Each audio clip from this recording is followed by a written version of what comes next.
Why did 300 soldiers go silent the moment she raised her voice? Just one quiet correction spoken from the back of the formation. No one knew her. No one had a reason to look twice at her. She was just another officer in standard fatigues, standing in the North Carolina heat like everyone else.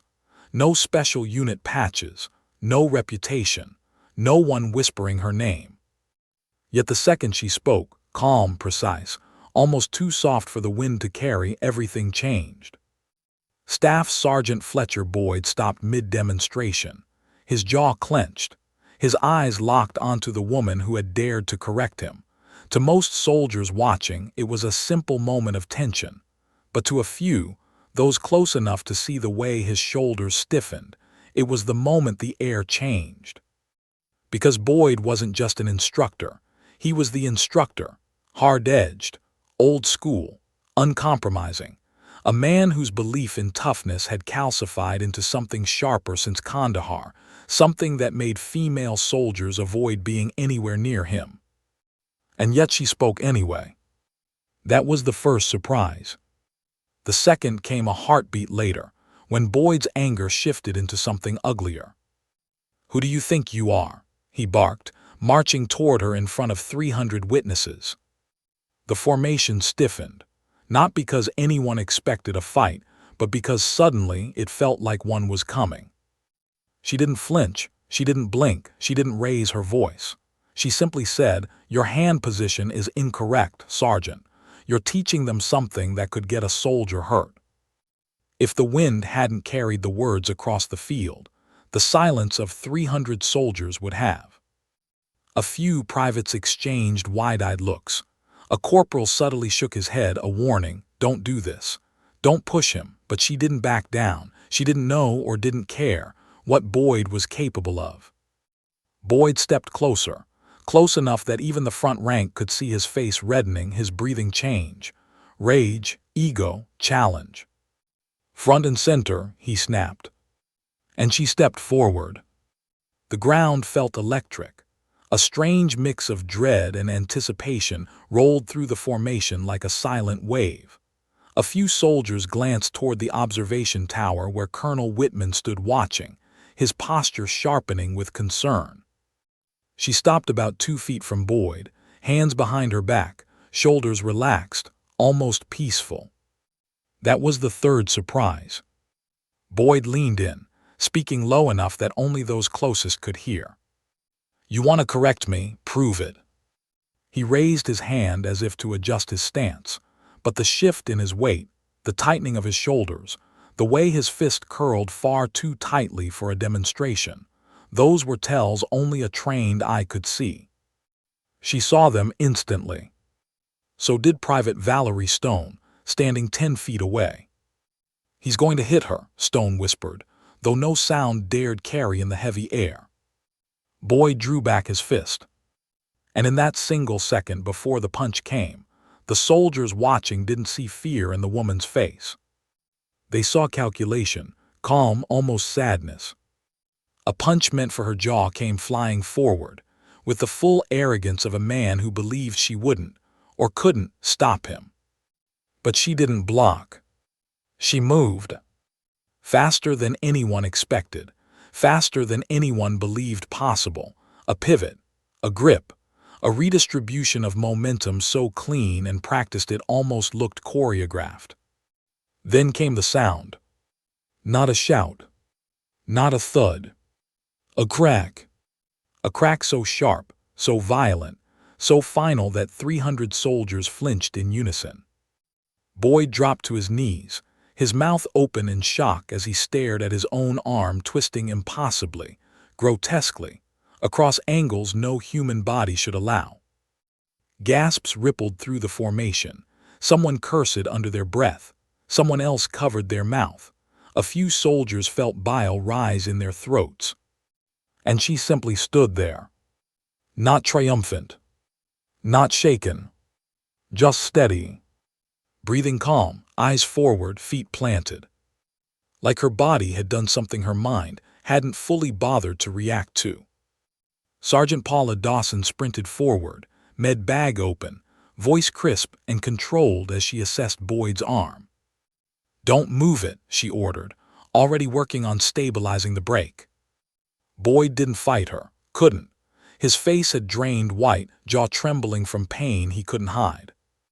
But his eyes, those stayed fixed on the woman, not with hatred. With recognition. A memory, a ghost, something he hadn't allowed himself to think about in 7 years. Someone who moved like that didn't come from combative school. They came from somewhere else. Master Sergeant Harper barked commands. Colonels emerged from the observation tower. Medics arrived with a stretcher, lifting Boyd as carefully as possible. But the field wasn't focused on Boyd anymore. Every eye was on her. Captain Monica Grant. The woman no one had noticed until she'd corrected a dangerous technique. The woman who now stood at parade rest as if nothing extraordinary had happened. And that was the fourth surprise. As soldiers broke formation, whispers surged like wildfire. "Did you see what she did? She broke him like he was nothing. She didn't even move. She's something else." Some voices were impressed, others wary, a few angry. Because nothing divided a base faster than a story that challenged everything people thought they knew. Stone marched back with her squad, hands trembling despite her effort to hide it. "You okay?" Corporal Holmes asked. Stone nodded, but she was okay. She felt relief, vindication, fear, all tangled into a knot in her stomach. Because she had seen something in Monica's eyes at the moment of impact. Not anger, not triumph. Control.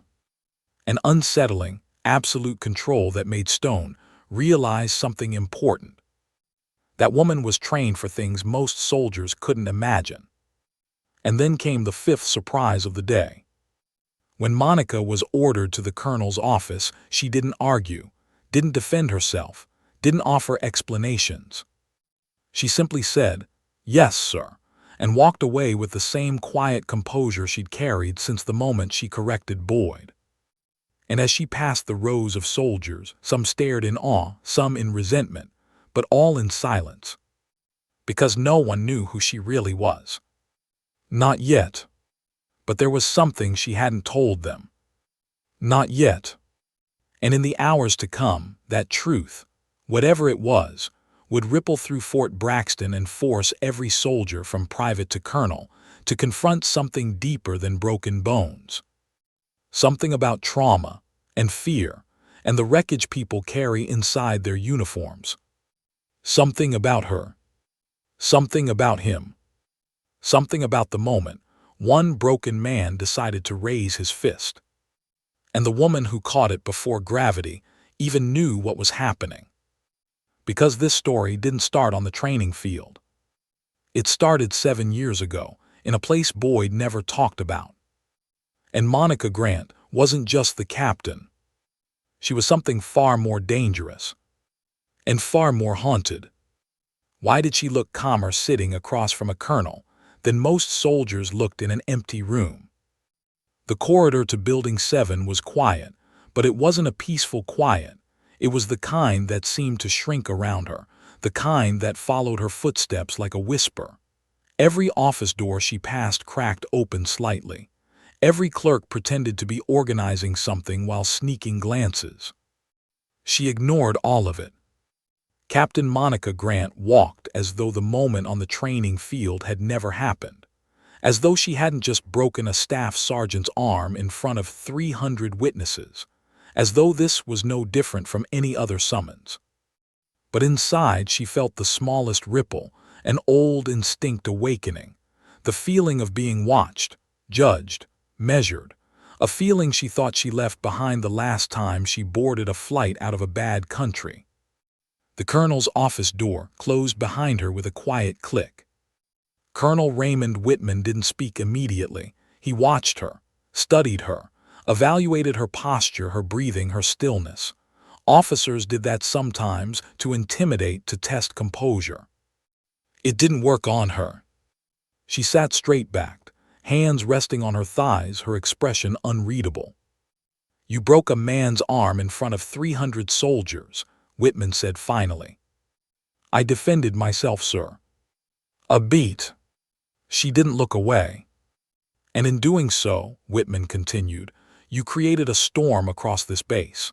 One incident, one moment, has the entire installation buzzing like it's under attack. He leaned back, folding his hands. You've been here 2 weeks. Your file arrived with half the pages blacked out. Do you understand the position you've put us in? She met his eyes calm. Sir, the technique Sergeant Boyd demonstrated would have gotten someone severely injured in real combat. I spoke up. He escalated. I responded with minimum force. Minimum? Whitman let out a breath through his nose. His arm snapped in 2 places. She didn't blink. If I had intended to injure him, sir, they wouldn't be putting pins in his arm. They'd be putting him in the ground. The colonel didn't write that down, didn't react visibly, but something flickered in his gaze. Recognition. A dangerous technique, he repeated quietly, and correcting it was more important than the optics. Optics don't keep soldiers alive, Monica replied. Accuracy does. He stood slowly, circling behind his desk. People are choosing sides, Captain, before the dust even settles, and most of them don't even know why. Monica's jaw tightened, not visibly, not obviously, but enough that she felt the old pressure in her chest, the weight of something she hadn't acknowledged since Syria. Sir, she said, voice steady, I don't care about sides, I care about truth. Whitman stopped behind his chair. And that, he said, is exactly what complicates this. He dismissed her, not with hostility, but with the gravity of a man who knew the rest of her day would be far harder than a reprimand. She left the office. An entire hallway tilted its head in curiosity. Some eyes were impressed, some resentful, some fearful. Every base had a moment when the truth bent the air around it. This was Fort Braxton's moment.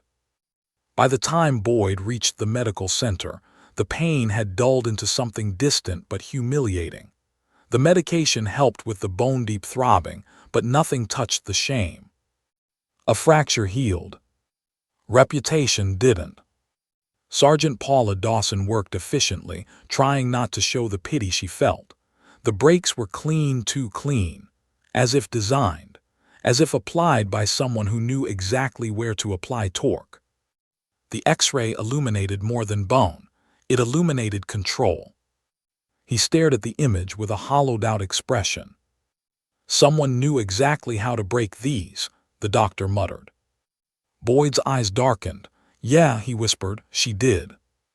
He had seen that level of precision once before, 7 years ago, in the dust of Kandahar, when operators passed through forward operating bases like ghosts, men and women who were made of discipline and fury but hid both behind empty, quiet eyes.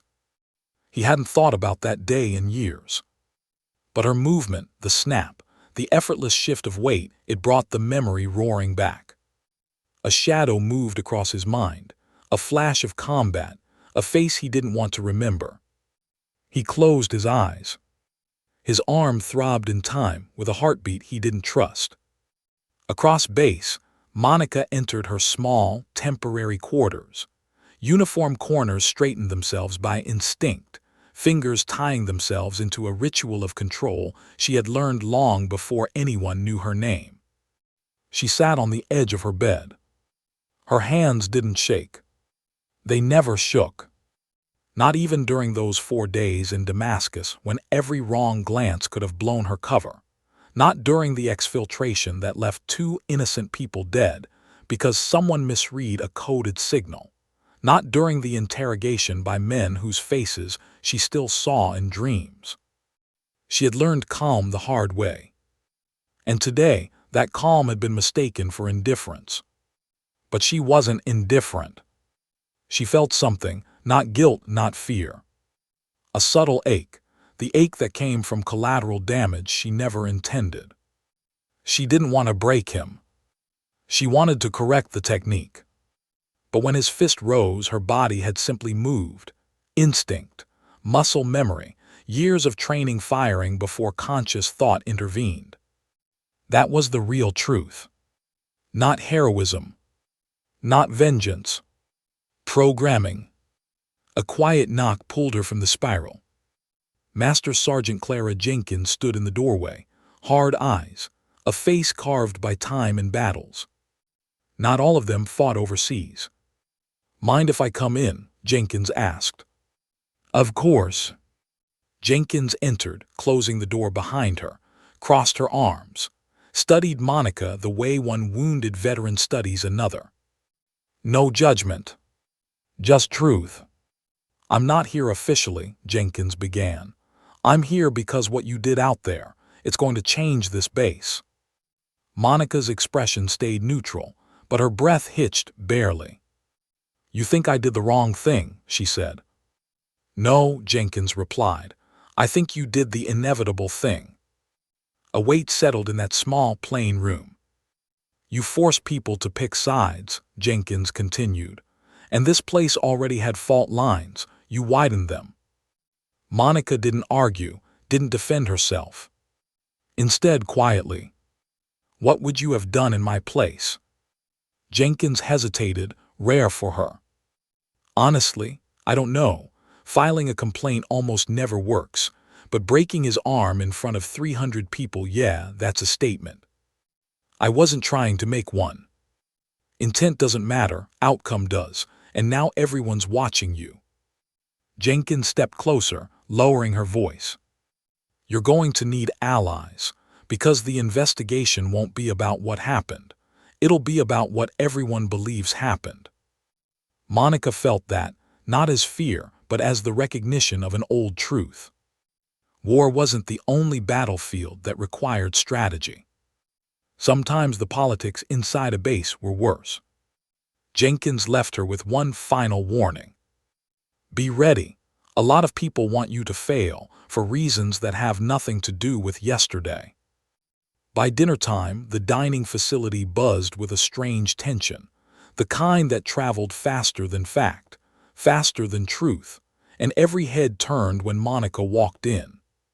Quiet, calm, same measured stride. But people saw her differently now. Not invisible, not unremarkable. A thread, a symbol, a crack in the wall of the old military, and the new one trying to emerge from underneath it. She grabbed a tray, ignored the stares, sat in the back corner. It took less than a minute for Private Preston Burke, young, eager, painfully sincere, to approach. "Captain Grant," he stammered, I just wanted to say what you did was incredible." Her fork paused midair. "It wasn't incredible, Private," she said. "It was self-defense." "Right, but—" "No but." She softened the tone, not the message. "Be careful choosing sides. You weren't close enough to see everything." Burke swallowed. "Yes, ma'am." He scurried away, already being pulled into a circle of whispering soldiers who wanted to know every word she'd said, every reaction, every breath. She finished her meal, stood, left. Outside, the North Carolina evening settled over the base like a heavy blanket. Soldiers jogged on pavement paths. Laughter floated from barracks windows. Boots thudded in rhythm somewhere down the road. The base looked normal, but everything felt off-center. Different. Changed. Because one broken arm had cracked open years of buried resentment, trauma, and fear. Not just Boyd's. Everyone. Monica walked alone. But the echo of footsteps behind her, real or imagined, felt heavier than the ones on her heels in Syria. Different battlefield. Different enemy. Same exhaustion. And as lights flickered on across Fort Braxton, one thing became brutally clear. The investigation wasn't the real storm. The storm was everything it threatened to reveal. About them. About her. And about the truth Boyd had seen in the split second before his arm broke. A truth Monica had spent her entire career hiding. The kind of truth you didn't talk about. The kind that got people killed. What was she really running from? The investigation, or the memory that kept clawing at her chest every time she closed her eyes? Sleep didn't come easily that night. It never did. Not since Damascus. Not since the night she learned what real silence sounded like. The kind that followed loss so deep it hollowed a person out from the inside. Monica lay awake on the stiff military mattress, arms folded behind her head, staring at the ceiling. Outside, a Humvee rolled past. Boots shuffled somewhere in the hallway. A door opened and closed. Normal sounds of base life. Routine, predictable. Safe. And yet she felt anything but safe. Not because someone might retaliate. Not because gossip had turned her into a symbol by sunset. No. Because Boyd's punch, his clumsy, angry, desperate swing, had unlocked a memory she spent years burying. The basement.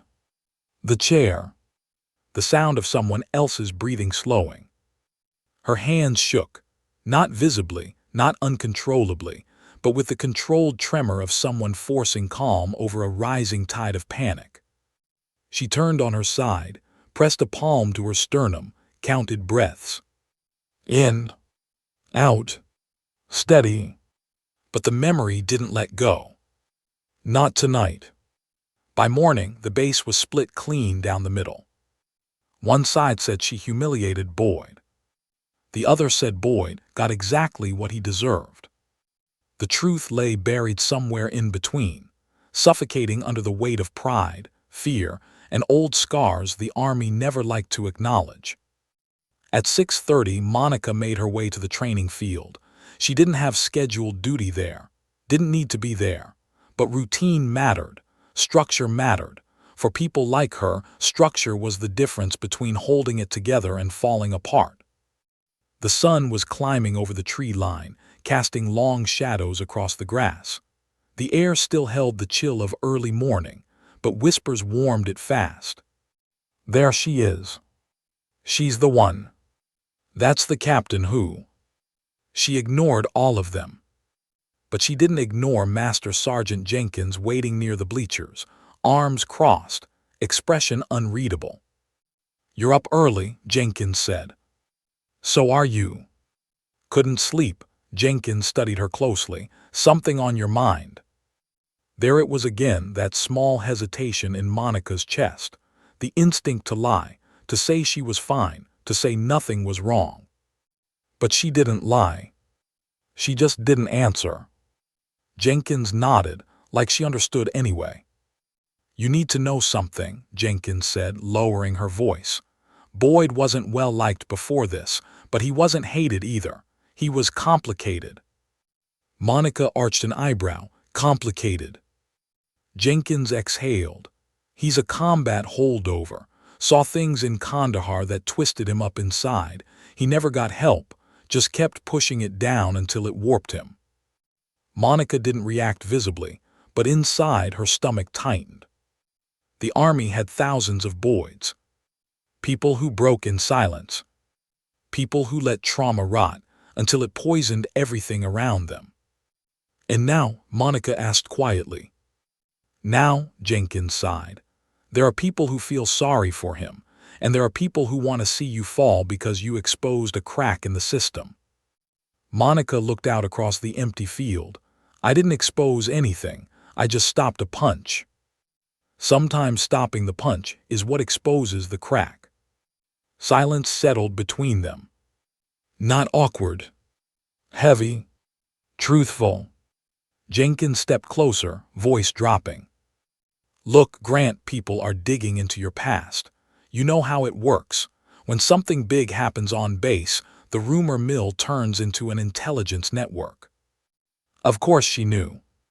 She'd done her share of digging. And what are they finding? Monica asked. Nothing, Jenkins said, and that scares them. Monica's fingers curled at her sides. Nothing. Nothing was worse than something. Nothing meant secrecy. Nothing meant classified. Nothing meant danger. She kept her voice level, They should stop digging. They won't. A long pause, then. You're not just a regular officer, are you? Monica turned her head slowly toward Jenkins. Her expression didn't confirm it, but it didn't deny it either. Jenkins nodded once. Yeah, I figured. Meanwhile, in the medical center, Boyd lay in a dim recovery room, pain meds wearing off, humiliation burning hotter than any ache in his bones. He stared at the ceiling, jaw clenched so tightly he felt the muscles in his neck twitch.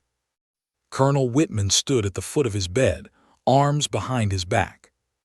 You're lucky the break was clean, Whitman said. They expect full recovery. Boyd didn't respond. The colonel continued. I read your preliminary statement. It says you were demonstrating a technique, that the captain interfered. Boyd's eyes flickered with something sharp. Shame, anger, maybe both. I didn't lie, Boyd muttered. No, Whitman said, but you didn't tell the whole truth. Silence. Boyd's breathing deepened.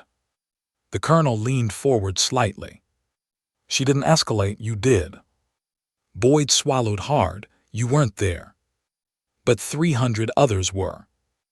Boyd closed his eyes. The colonel didn't soften. You think your career is over, he asked. It's not, but your silence won't protect you, not from consequences, not from yourself. Boyd's jaw trembled, just once. Then he spoke, voice rough. She moved like she'd done it before. 1,000 times, sir. She wasn't scared, she wasn't panicked, she wasn't even angry. He looked at Whitman with something close to fear. She looked disappointed. Whitman didn't react outwardly, but that word, disappointed, echoed. He straightened. We need to know who she really is, he said. Boyd stared at the ceiling again, a tremor sliding down his throat. You won't find it in her file, he whispered. At 9:30, Monica met with the legal officer overseeing the initial inquiry. Captain Emily Rhodes, smart, meticulous, empathetic in a way that made soldiers underestimate her. She motioned Monica inside her office. You're calm, Rhodes observed. Most people facing an investigation are. I've faced worse, Monica said simply. Rhodes paused. That's what concerns me. They sat. Rhodes pushed her glasses up her nose, studying Monica carefully. Before we begin, I need to ask something off the record. Monica nodded. Do you feel remorse for what happened? A simple question. But simple questions carried the most weight. Monica took a breath. Slow. Measured. I regret that Sergeant Boyd felt he needed to escalate to violence, she said. I regret that my response injured him. She paused. But I do not regret protecting myself. Rhodes typed a few notes. Your reputation, it's blank, Rhodes said softly. No past issues, no disciplinary actions, no anything really. Some people serve quietly, Monica replied. You didn't serve quietly, Rhodes said. You served invisibly. Monica didn't correct her. Didn't need to. Because there was nothing to correct. Rhodes leaned in. I'll be honest, this base isn't prepared for someone like you. A beat. Someone who doesn't scare easily. Monica looked down at her hands. They were steady. Always steady. It's not about fear, she said. It's about survival. Survival from what? Rhodes asked. Monica didn't answer. She couldn't. Not without cracking open a door she'd welded shut years ago. Rhodes studied her a moment longer, then exhaled. Prepare yourself, she said. This is going to get political. Monica nodded. I know. By early afternoon, storm clouds gathered, not outside but inside the base. A pulse, a tension, a sense that something was coming and no one knew what it would look like. Monica returned to her quarters. Closed the door. Locked it. Sat on the floor beside her bed. Hands clasped. breath shallow. Because the memory, the basement, the breathing. It wouldn't let go today. She pressed her palms to her eyes. A tear escaped. Just one. Just enough to sting. She whispered to no one. I didn't want to hurt him. Her voice cracked. I just didn't want to be hurt again. The truth. Simple. Raw. Unspoken for years. She inhaled sharply. Wiped her face. Stood up. Because trauma didn't stop the world. And the world didn't stop for trauma. As she glanced at her reflection in the mirror, calm, composed, cold, she realized something with painful clarity. She wasn't afraid of what the investigation would uncover. She was afraid of what it wouldn't. Because the worst damage she carried was the kind no X-ray could reveal. The kind no report could document. The kind no soldier ever talked about. Her past wasn't stalking her. It had already caught up. And it wanted answers. Why did the people staring at her today feel more dangerous than any insurgent she'd ever faced overseas? The fourth morning after the incident was colder than the others, one of those thin, sharp mornings where the air felt metallic. Monica stepped out of her quarters, uniform pressed, boots clean, hair tied with precision. Routine, discipline, armor. But today, walking across the courtyard felt different.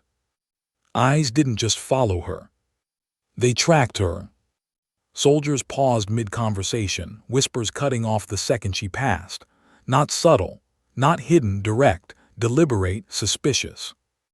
This wasn't the quiet curiosity from earlier in the week. This was something new. Lines were drawn now. People had chosen sides. Some glared, some nodded respectfully, and some looked away completely, as if acknowledging her would put them at risk. A base didn't fracture overnight. Unless something or someone forced it to. And she knew, deep in her ribs, that she had become that something. The day's briefing was routine, but the room felt anything but. 30 soldiers filled the space, sitting stiffly, waiting for the clock to hit 700.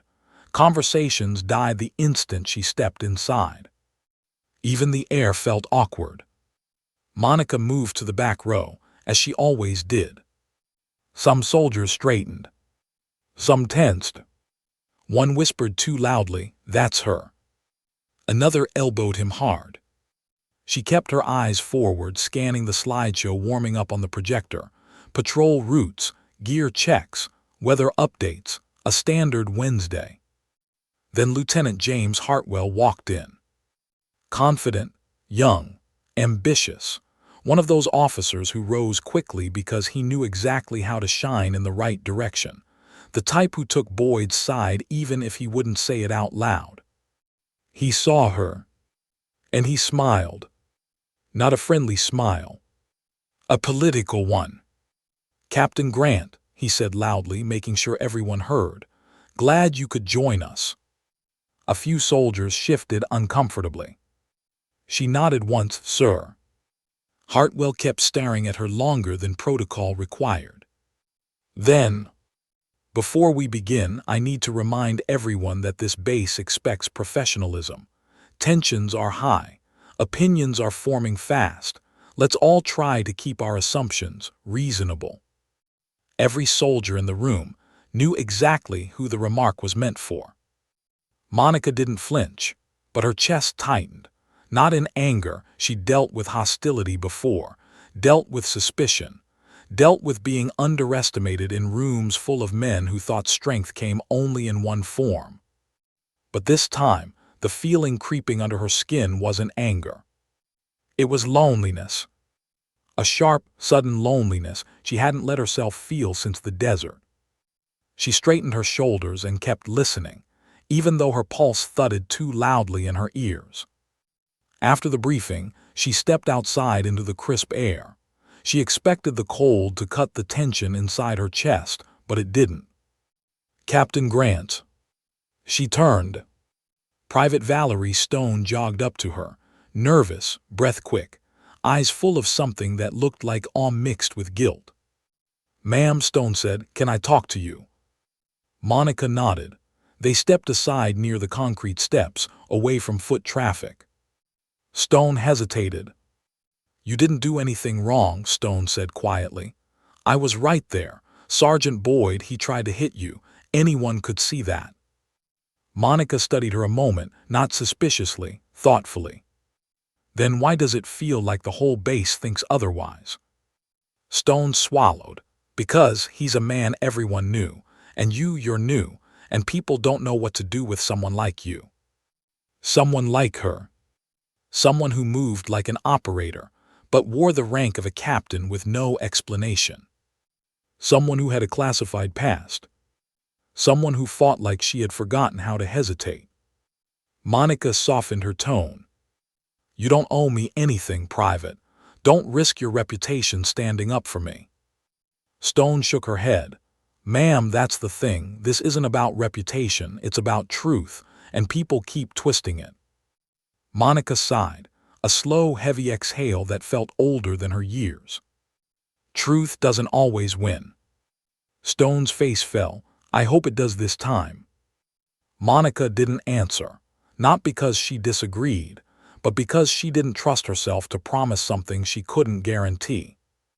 Later in the morning, she attended the command meeting, an invite-only session where decisions were made about discipline, training structure, and personnel matters. Normally, it would have been just another duty. But the second she walked in, she felt it. The room was charged. Not angry. Not hostile. Evaluating. Colonel Whitman motioned for her to sit. His face gave nothing away. The discussion started. Routine matters first. Patrol rotations. Logistics bottlenecks. A mention of a supply truck delayed by storms. Then Whitman cleared his throat. "Before we move to closing notes, we need to address ongoing tension among enlisted personnel.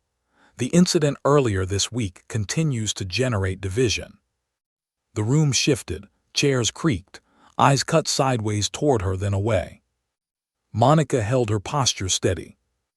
Whitman continued, "Captain Grant, I'll need your participation in an extended review, not because you're at fault, but because transparency is required." She nodded, understood. But then Major Kellerman, broad-shouldered, old-school, loud voice, leaned forward, folding his hands like he was preparing to deliver a sermon. "With respect," he said, "that woman broke a sergeant's arm in front of the entire training battalion. We need to question whether her presence is conducive to order." A murmur rippled. Whitman's eyes narrowed. "Major." "No, sir," Kellerman pressed. "Someone needs to say it. Soldiers are afraid of her." "They're not afraid," Whitman countered. "They're gossiping." "Same difference." Monica felt the old instinct rise, the one that made her feel smaller than she was, younger than she was, like she had no right to speak. The instinct drilled into her years ago by men who didn't believe women belonged in rooms like this.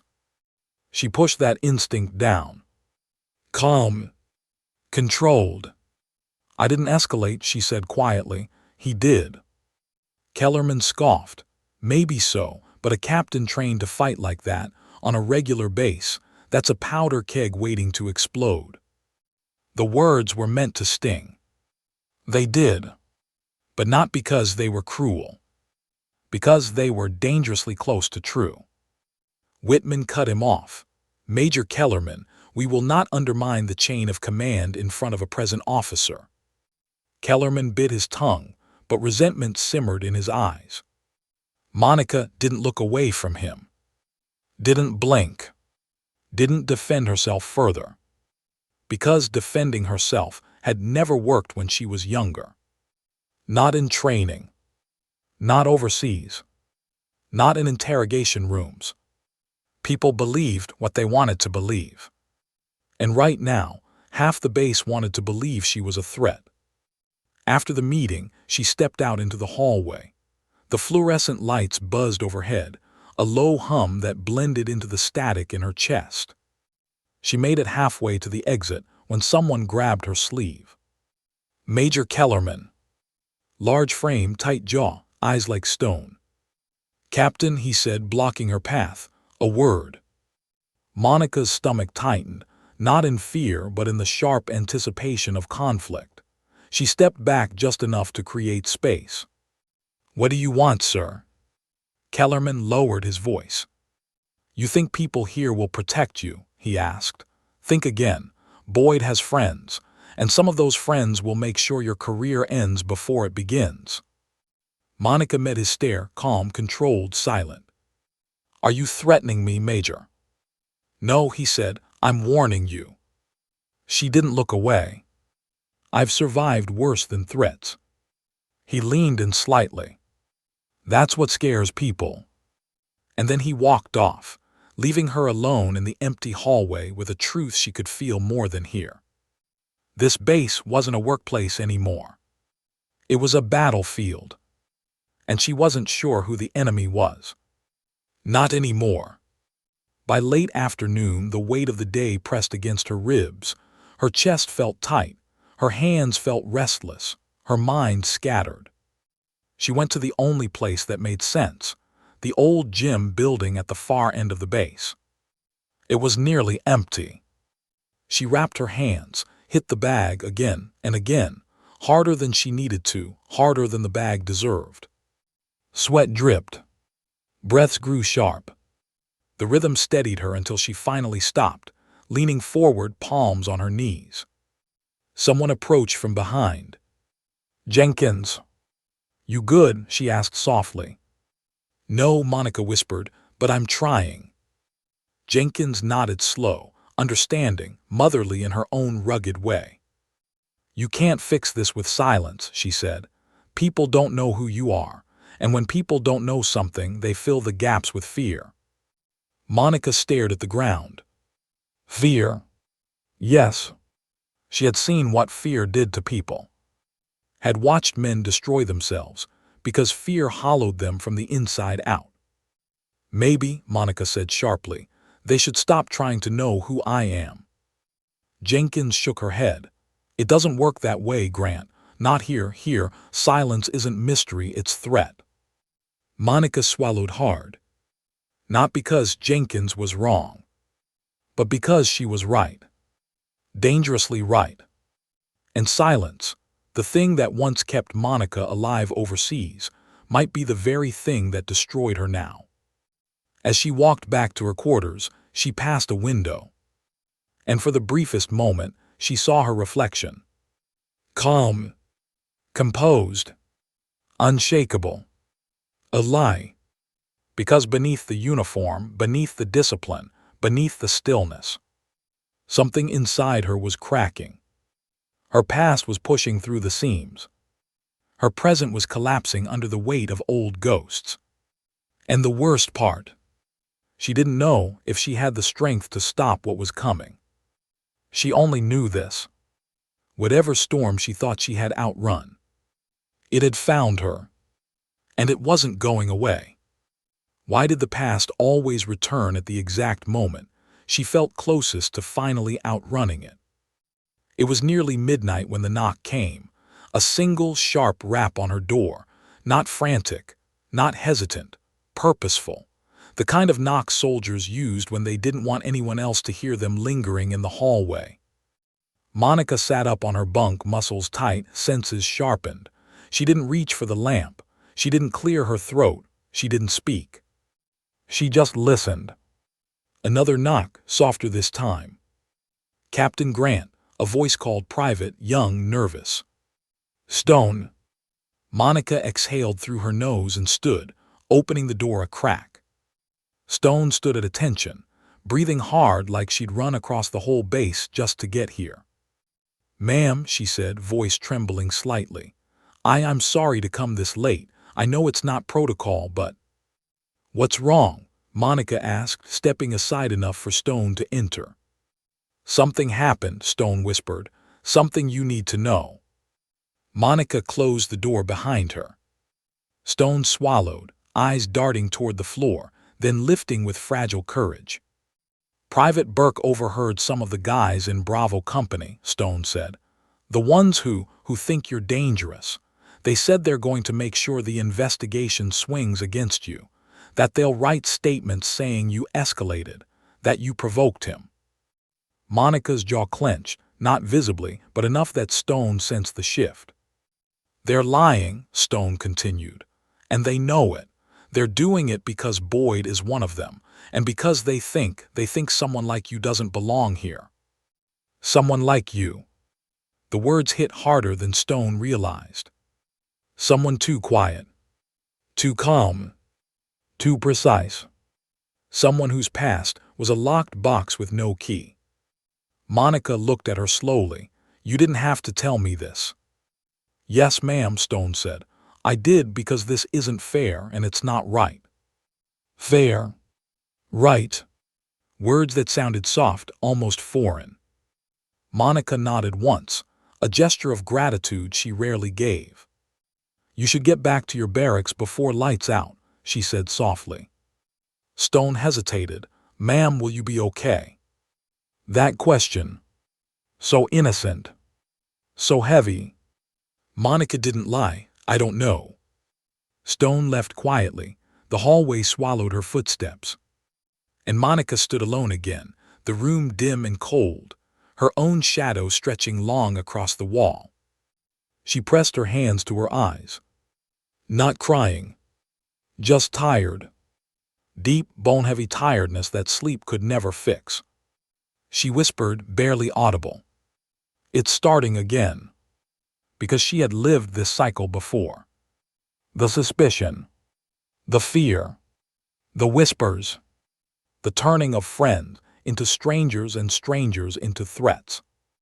The army liked to pretend it was clean, organized, predictable. But it was. Not always. Sometimes the battlefield wasn't overseas. Sometimes it was right here, in the places people wore their wounds inside their uniforms, hiding them behind badges and ranks and pride. The next morning, she drank her coffee black and bitter, sitting on the small bench outside the barracks. The sky was muted gray, clouds heavy enough to promise rain but never delivering. Boots crunched on gravel. She didn't turn, but she recognized the stride immediately. Colonel Whitman. He stopped beside her, crossing his arms. You didn't show up for early PT, he said. I wasn't required, she replied. People noticed. So did you. He let out a slow breath. Grant, this is getting out of hand. The rumors, the hostility, the way people are circling around this incident. It's not the incident they're reacting to. Whitman raised an eyebrow. What are they reacting to then? She looked ahead at the training field, empty at this hour, still bearing the faint, trampled imprint of that day. They're reacting to what they don't understand. Whitman studied her a long moment. Then, we need to talk about your file. Something inside her froze. Not fear. Just the cold awareness that a door she had kept shut was being pried open, inch by inch. Whitman continued, your records before 2018 are almost entirely redacted.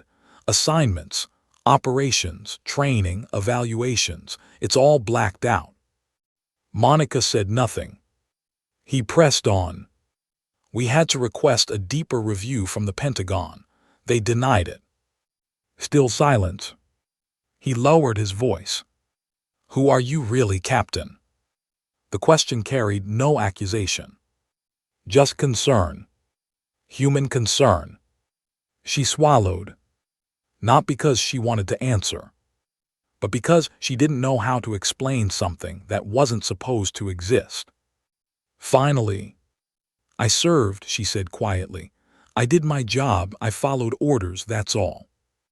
That's not all, Whitman said. I've worked with operators before. The way you moved when Boyd swung, that wasn't standard combatives. That was something else. Monica's jaw tightened. You're not going to find the answers in my file, sir. Then where? He asked. She looked down. at the cost of opening wounds that should have stayed closed. Whitman didn't push further, didn't threaten, didn't demand. He just nodded once, a small gesture of respect. "I'm trying to protect you," he said. "Nobody protects people like me," she whispered. He heard it, and it scared him. Because there was truth in that statement people weren't supposed to say out loud. By noon, the storm broke. Not outside, the sky stayed stubbornly dry. Inside the base, inside the chain of command, inside her.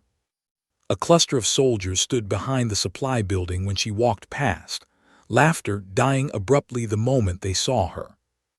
One muttered just loud enough, "Should have been court-martialed already." Another snickered, "Should have been locked up, something's wrong with her." She kept walking. Didn't break stride. Didn't show anything. But each word felt like another stone, added to the weight she already carried. She could handle hostility. She could handle threats. She could handle men who thought they were stronger than her. But the isolation, the slow erosion of trust, the feeling that people were judging her not for what she did, but for what she reminded them of, that was harder, much harder. The inquiry board meeting was held at 1400 hours. She sat across from 3 officers, Rhodes, Jenkins, and a stern-faced Major Halpern who hadn't said a word yet. The same questions repeated. What happened in those seconds before the altercation? Did you perceive Boyd's movements as a threat? Did you consider de-escalation options? Did you feel your safety was at risk? Each answer was simple. Calm. Truthful. Yes. Yes. I responded proportionally. He intended to strike me. Halpern finally leaned forward. You responded with force beyond what was necessary. Monica looked at him, her gaze quiet but unwavering. If I hadn't countered with precision, she said, I would have been struck, maybe worse. My training is reflexive, designed to neutralize harm. He narrowed his eyes. What training? She paused. A dangerous pause. The kind that felt like standing on a cliff's edge. I can't disclose that, she said. Halpern sat back in his chair, expression tightening. Rhodes glanced between them, sensing the shift. What do you mean you can't disclose it? Halpern pressed. This is a disciplinary review. We need full transparency. Monica inhaled. Exhaled. Then said the quietest truth in the room. It's classified. Halpern froze. Jenkins blinked. Rhodes stopped typing. The silence that followed wasn't disbelief. It was the sound of everything changing at once. Rhodes cleared her throat, trying to keep the moment from unraveling. Are you saying your combat training, your defensive reflexes, are protected under federal classification? Monica didn't nod, didn't shake her head. She simply said, I'm saying I did what I was taught to do. A beat. And I did what I had to do to stay alive. The room shifted. Not in judgment. In realization. Realization that she wasn't hiding something sinister. She was hiding something painful. Something she didn't want dragged out into the light. Something she had survived. Halpern leaned back, his expression cracking for the first time, not with anger. With concern. Jenkins spoke softly. Captain, whatever happened to you? Monica cut her off gently but firmly. It's not relevant. It is if it's hurting you, Jenkins replied. Monica looked down at her hands. Steady. Always steady. But tonight, when she returned to her room, she knew they would shake. Not because she feared consequences, but because someone had finally said it. Someone had looked at her and seen not danger, not arrogance, not threat, but hurt. Real Barry denied hurt, and it terrified her more than any enemy ever had. Because she could fight enemies. She couldn't fight the truth. Not forever. After the meeting adjourned, Rhodes pulled her aside. "You know this isn't over," she said softly. "The inquiry, the rumors, the pressure." Monica nodded. "I know." "You're not alone," Rhodes added. Monica almost smiled. Almost. But the emotion didn't reach her eyes. "People like me," she said quietly, "are always alone." Rhodes didn't argue. She knew better. And as Monica walked back into the fading afternoon light, a wind swept across the base, carrying dust and whispers and echoes of old ghosts. She felt none of it. Just the heaviness in her chest. A heaviness with a name. Not Boyd. Not the inquiry. Not the hostility around her. The truth. And the truth was this. Her past wasn't a closed chapter. It was a fuse. And someone, maybe Boyd, maybe Kellerman, maybe herself, had just lit it. Why did the air feel different the moment she stepped outside? Thicker, heavier, as if the base itself was waiting for her next move. The inquiry board didn't end with a verdict. It ended with something worse, uncertainty. They adjourned without making a decision, their faces tight, their questions unresolved, their posture cautious. Because now they knew. Not everything. Not the details. Not the scars beneath her uniform. But enough. Enough to understand that she wasn't a standard officer. That whatever training she had, whatever reflex had snapped Boyd's arm with surgical precision, wasn't something a regular captain learned. And uncertainty was dangerous. People feared what they couldn't define. She left the building with the same calm expression she always wore, but inside, something shook. A tremor she hadn't felt in years, a shift in her ribs as if her lungs no longer trusted the air. The sun was bright, too bright, reflecting off the pavement in painful flashes. Soldiers walked past her, pretending not to stare. Some looked away quickly. Others lingered just a fraction too long. The base was no longer split. It was fractured. A hairline crack running through every unit, widening with every whisper of her name, every retelling of the incident, every rumor built on fragments of truth and layers of fear. She walked toward the motor pool, wanting distance, wanting noise, wanting something, anything, loud enough to drown out the echo in her mind. The echo of the inquiry. The echo of Rhodes' voice. Whatever happened to you, is it hurting you now? She didn't want to answer that question.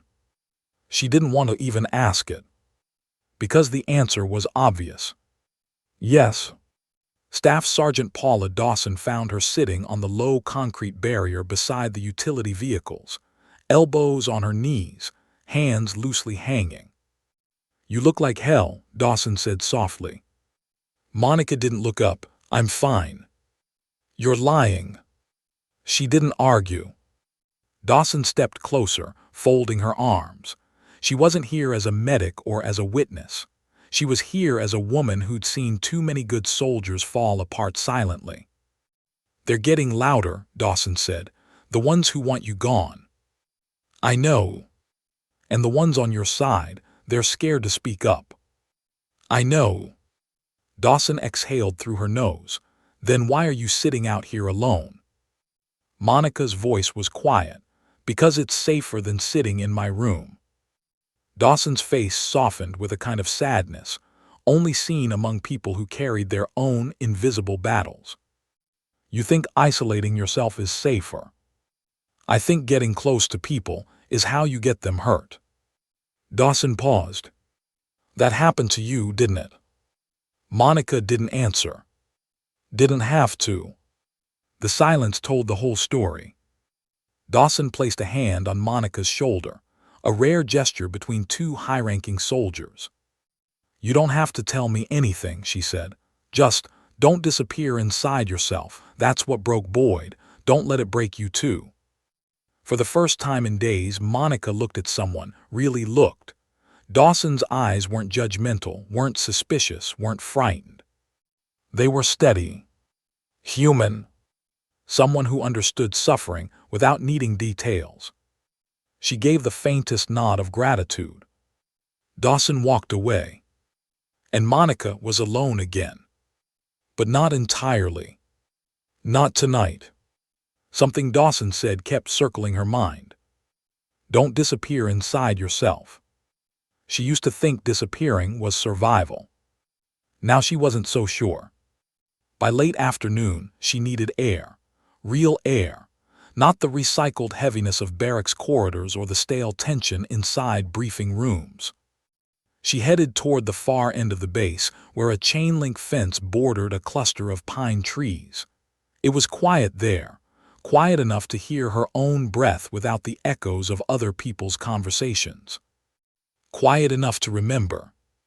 That was her mistake. Memory didn't need much encouragement. It stepped forward the moment silence opened the door. The basement. The cold concrete. The rope. The sound of boots upstairs. Her own heartbeat. Slowing.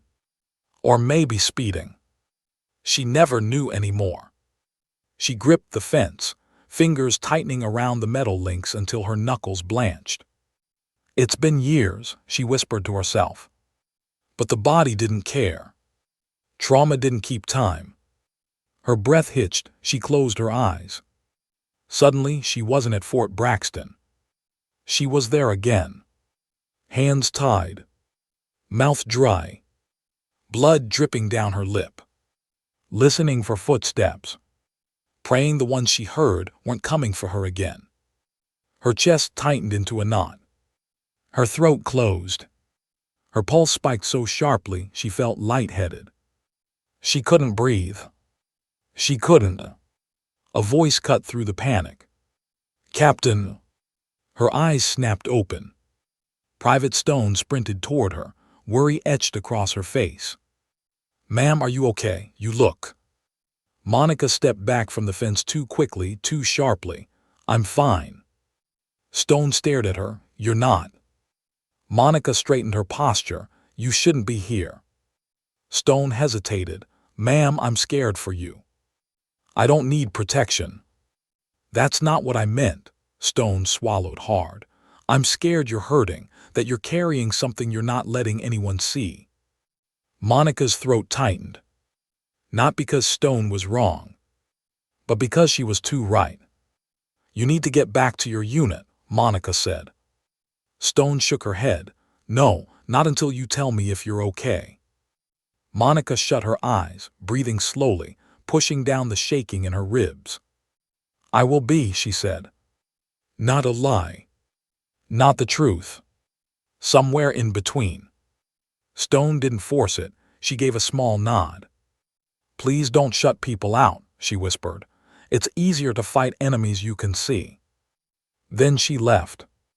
Monica watched her go, chest aching with something she didn't want to name. She wasn't used to people caring about her. She didn't know what to do with it. When dusk fell, the base shifted again, this time with a low, almost electric tension. Soldiers walked in pairs. Conversations clipped. Darkness settled too quickly, as if the sun was eager to escape the weight in the air. She returned to her quarters, washed her face, changed her shirt. But something felt off. A sound in the hallway. A whisper. A faint shuffle. Someone was behind her door. She froze, every sense sharpening with the sudden clarity of threat. She reached for the handle. Turned it. Opened the door slowly. The hallway was empty. But a folded piece of paper lay on the floor. Monica stared at it. Her pulse steady. Her breath slow. She picked it up. Unfolded it. 5 words stared back at her, printed in block letters. "You don't belong here." No signature. No context. No name. Just a threat. A small one. A quiet one. A warning shot disguised as a whisper. She read it 3 times. Her fingers didn't shake.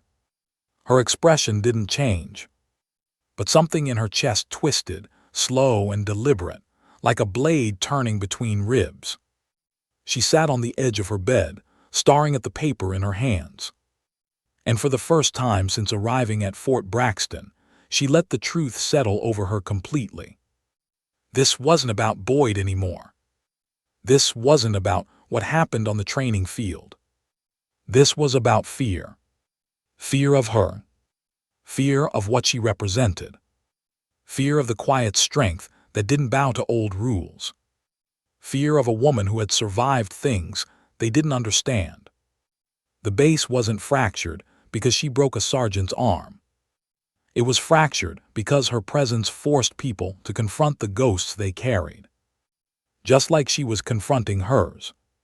She folded the note neatly, placed it in her drawer, sat in the dark, silent, still, waiting for the next knock. Because there would be one.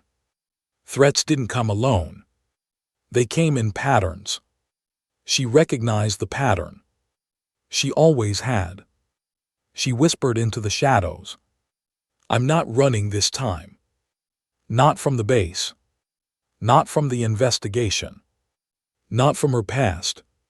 Not from herself. The storm had arrived. And she wasn't hiding from it anymore. Why did the threat feel familiar? Not because of the words, but because of the silence wrapped around them. The next morning, Fort Braxton woke up differently. Not loud, not chaotic, just stiff. Conversations clipped, footsteps faster, people moving like they were trying to get somewhere before something caught up to them. Monica felt it the second she stepped outside her door. A shift. A presence. A quiet hostility humming under the surface. She walked toward headquarters, her boots steady on the pavement, her breath even. She looked composed, calm, untouched. But inside something moved. Not fear. Readiness. Old instincts, sharp, precise, trained into her bones, whispering that danger didn't always walk loudly. Sometimes it hid behind paperwork, behind clipped greetings, behind glances held half a second too long. And today, everyone looked at her half a second too long.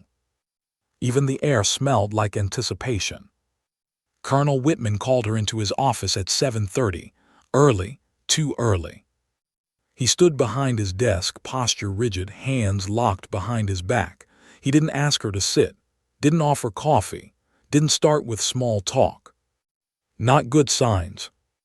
Captain, he said quietly, we received anonymous statements last night. Her pulse didn't change. Her breathing didn't shift. But her stomach tightened. What kind of statements? She asked. Accusations, he said, that you provoked Boyd, that you intended to injure him, that you were unstable. The last word he spoke reluctantly, as if even repeating it left a bitter taste. She lifted her chin. And you believe them? No, he said instantly, too instantly. But politics doesn't care what I believe, and right now politics is louder than truth. He walked around his desk, closer to her, lowering his voice. Grant, whoever is doing this is organized, coordinated, and determined. Determined enough to fabricate testimonies. Determined enough to manipulate the chain of command. Determined enough to leave a threat under her door. She didn't tell him about the note. Not yet. Whitman rubbed his forehead. This base has seen conflict before, gender issues, leadership disputes, unit fractures, but nothing like this. You've become the fault line everyone is shaking. I didn't ask for that, she said softly. I know, he said, but it doesn't matter. Leaders don't always get to choose what they represent. Sometimes the moment chooses them. She felt something ache in her chest. Not pain. Recognition. An old, familiar burden. The kind she thought she left overseas. Whitman's eyes softened. For what it's worth, I don't think you're the villain they're trying to paint you as. She held his gaze. I'm not a hero either. I didn't say you were. Then a heavy pause. There's another problem, he said. Of course there was. There's talk that Boyd remembers you from Kandahar. Her blood slowed, then quickened. A flicker of heat moved up her spine. She kept her expression still. I never met him overseas. I know, Whitman said, except he's convinced he's seen you, and his memory is fractured enough that he believes it. Fractured. Warped. Shaped by trauma. She had seen that kind of memory before, in detainees, in rescued hostages, in allies who lost too much and rebuilt their past from scraps. Whitman watched her carefully. If he tells investigators he knew you from an operation he shouldn't have known about, your file might be pulled for federal oversight. She took a slow breath. The kind where the air hurts going in. What do you want me to do, sir? For now, he said, endure until I can figure out who's orchestrating this. She nodded once. He dismissed her. But as she reached the door, he added quietly, Grant, if you need help, if something from your past is bleeding into this, you need to tell someone. She didn't turn, didn't blink, didn't react. She simply said, Some wounds don't bleed, sir. And left. Walking across the main quad felt like walking through a memory. A bad one. Voices blurred. Faces blurred. Only the tension sharpened everything. She headed toward the gym. Hopping physical focus might dull the ache inside her ribs. But halfway there, Major Kellerman stepped into her path. Just appeared. Like he'd been waiting. His jaw clenched. His eyes full of something dark. You think you're untouchable, he said. She met his gaze calmly. No, I think you're angry, that's different. You're damn right I'm angry, he snapped. Boyd was a good man, damaged, sure, but good, and you made him a spectacle. He attacked me. He was triggered, Kellerman said sharply. People like him combat holdovers. They don't always think straight. People like him shouldn't be training recruits, she said. His face darkened. A dangerous shade. You break the arm of a veteran, and suddenly you're the hero, he hissed. You think you're better than the rest of us because of whatever secret training you're hiding behind. I don't think I'm better, she said softly. I think I'm trying to survive the same way everyone else is. That's the problem, he said. Survive. That's not your job. Your job is to integrate, blend, not destabilize an entire base. Her jaw tightened. I'm not destabilizing anything. You exist, he said. That's enough. Something inside her cracked, not outwardly, not visibly, but deep where no one could see. She stepped around him. I'm done with this conversation. He let her pass, but said one thing as she walked away. You won't win this. They'll tear you apart before the truth comes out. She didn't look back. She didn't need to. Because she knew he wasn't wrong. Not entirely. Inside the gym, she wrapped her hands again. Hit the bag again. Hard. Precise. Measured. Not to release anger. To reclaim control. One punch. Another. Another. Breath in. Breath out. Her mind settled. Until the lights flickered. Just briefly. But her body reacted instantly, spine straightening, fists tightening, shoulder blades snapping into alignment. Not because she feared the dark. Because she remembered the dark. Remembered the power cuts in Damascus during interrogations. Remembered the sound of footsteps, moving closer when the lights went out. She pushed the thought away. Hit the bag harder. But the memory clung. Sweat mixed with unease. The gym door opened behind her. She didn't turn. She listened. Footsteps. Light. Careful. Not hostile. Rhodes. Captain, she called gently. Monica slowed her punches. Yes. We need to talk. Monica unwrapped her hands, breathing steady. What now? She asked. There's a new development, Rhodes said, stepping closer. Someone submitted a statement claiming you threatened Boyd before the demonstration. Monica stared. I wasn't near him before the demonstration. I know, Rhodes said, but this is coordinated, someone building a case, a false one. Monica sat on the bench. Slowly, quietly, as if lowering herself into cold water. Rhodes took a breath. There's something else, she said, off the record. Monica looked up. Rhodes hesitated, then spoke softly, carefully. Are you safe with yourself? The gym went silent. Utterly silent. Not a breath. Not a heartbeat. Just the echo of a question that reached deeper than any before. Monica swallowed. I'm in control, she whispered. That's not what I asked. Her throat tightened. Why are you asking me that? Because, Rhodes said gently, you look like someone carrying more than one person can hold. Monica closed her eyes. Just for a second. Enough to feel the exhaustion settle into her bones. Rhodes sat beside her. You don't have to tell me everything, she said softly, but tell me something real. Monica opened her eyes again. They were dry, but raw. There was a mission, she whispered. A long time ago, classified, dangerous. Not everyone made it out. Rhodes didn't interrupt.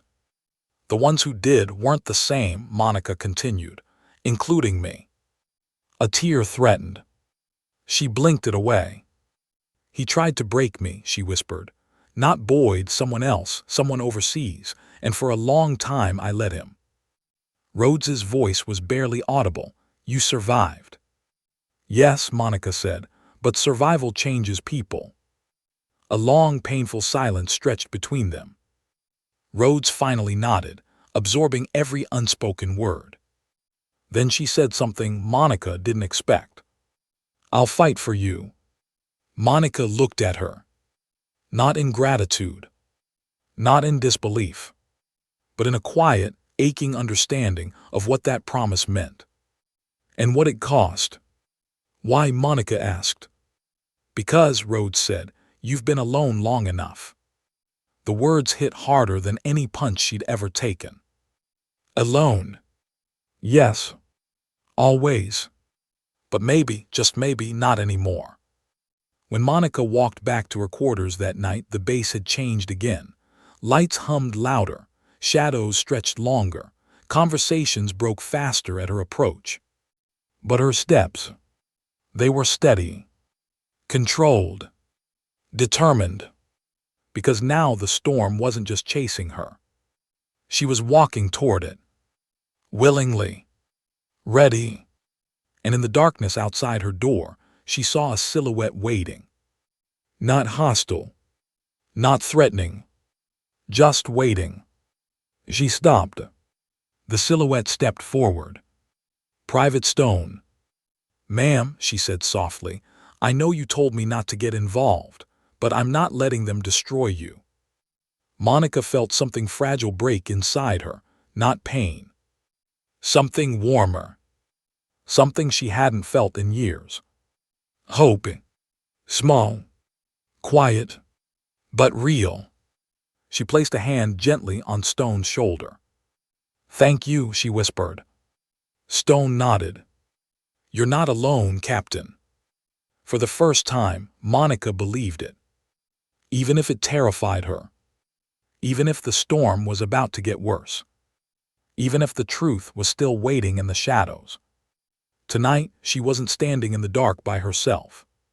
She closed her door, sat down, exhaled, and whispered to the silence, I'm not running, not anymore. And the silence, for once, didn't feel like an enemy. How long could a person stand in the middle of a storm before something inside them finally broke? By sunrise, the base felt different again, quieter, tighter, the kind of quiet that settled before a decision was made, before a verdict, before someone's life took a turn they couldn't undo. Monica felt it as she stepped outside. The weight, the caution, the unspoken expectation that today would decide everything. Maybe not officially, maybe not on paper, but in the eyes of the soldiers who had been watching her every move since the moment Boyd's arm snapped. Her boots echoed on the pavement, each step steady, not because she wasn't afraid, but because she refused to let fear guide her. She had lived too long letting fear dictate her choices. Not anymore. She reached the headquarters building just as Rhodes stepped out to meet her. "You ready?" Rhodes asked. "No," Monica answered honestly, "but I'm here." Rhodes gave a small nod, not military, human. Inside the building, the inquiry team waited, Major Halpern, Jenkins, Whitman. Their faces unreadable, their posture stiff, their responsibilities heavy. Monica stood before them, hands behind her back, chin lifted. Whitman spoke first. "Captain Grant, thank you for coming on short notice." As if she had a choice. "As of this morning," Whitman continued, "we've received additional statements. Some corroborate your account, some claim the opposite." Her heartbeat slowed. This was it. Halpern interlocked his fingers, leaning forward. A number of these statements appear coordinated, same phrasing, same claims, clearly fabricated. Monica didn't exhale, not yet. "However," Halpern added, "the volume of testimony means the chain of command needs clarity." Jenkins shot him a sharp look. "We do have clarity." "No," Halpern corrected gently, "we have truth, but truth isn't always what people follow." Rhodes stepped in. "We've identified the origin of the false statements.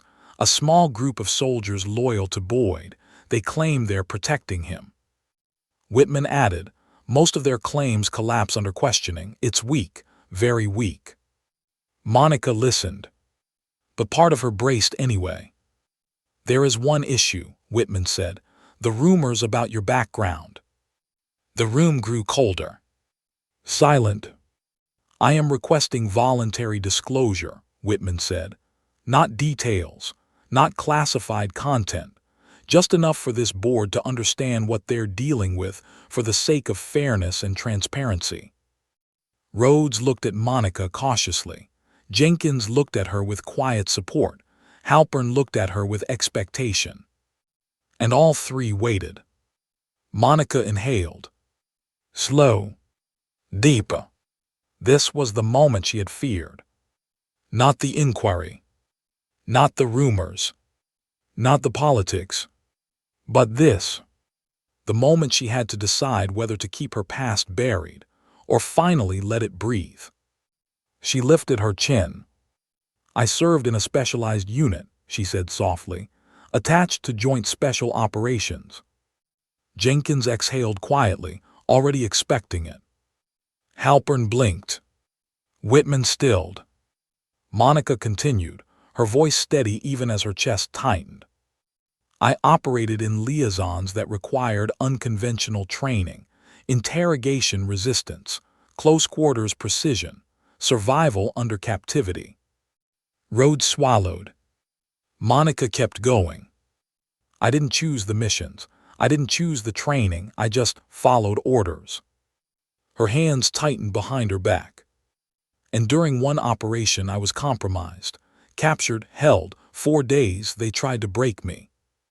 The words trembled, not from weakness, but from the exhaustion of finally saying out loud what she had held inside for years.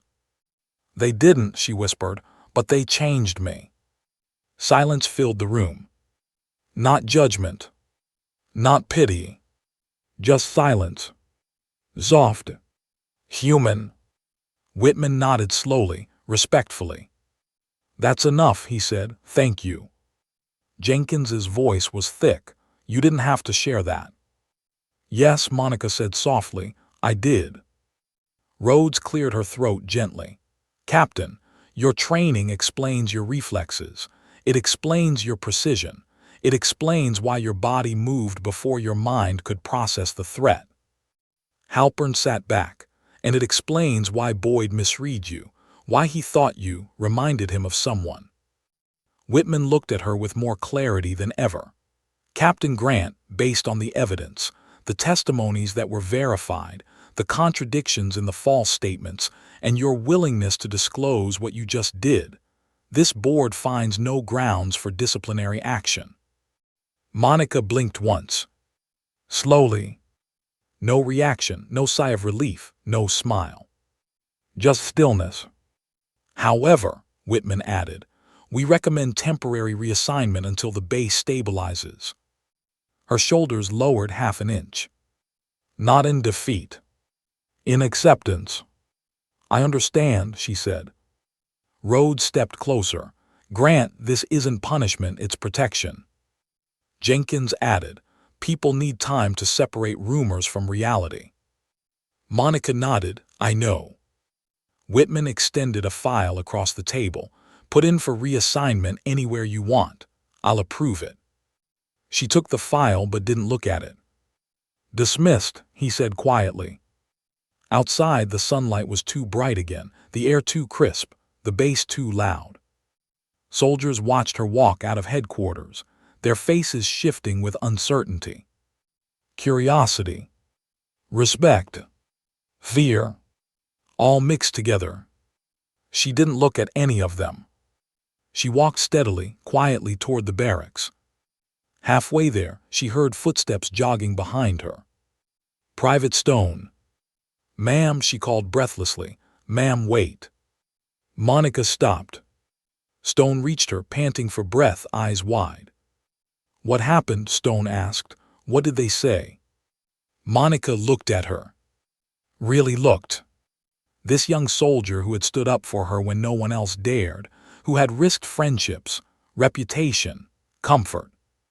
For the truth. They cleared me, Monica said. Stone's eyes lit. Really? So you're staying? Monica hesitated. Stone's smile faltered. Ma'am. I'm being reassigned, Monica said softly.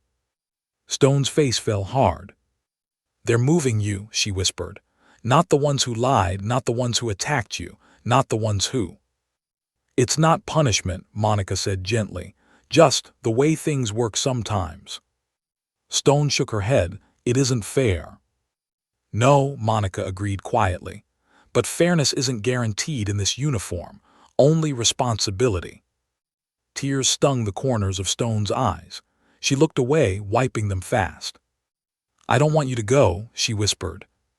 Monica felt something tighten painfully behind her ribs. She rested a hand on Stone's shoulder. You're going to be a good soldier, she said. A good leader, because you choose truth even when it costs you.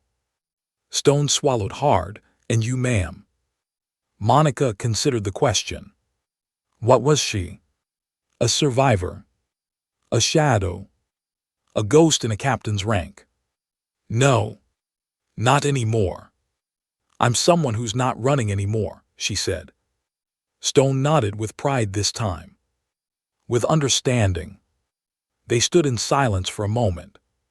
Then Stone stepped forward and hugged her. It startled Monica. But she didn't pull away.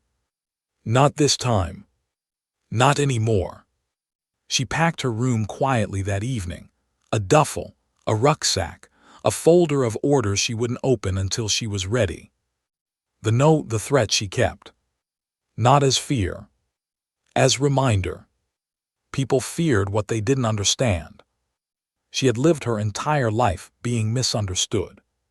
But not unseen. Not anymore. When she stepped outside for the last time, Dawson, Jenkins, Rhodes, and Stone were waiting. Not in formation. Just there. Human. Present. Watching her go, not because she was leaving quietly, but because she was leaving with dignity. She nodded to them. They nodded back. No speeches. No dramatic farewell.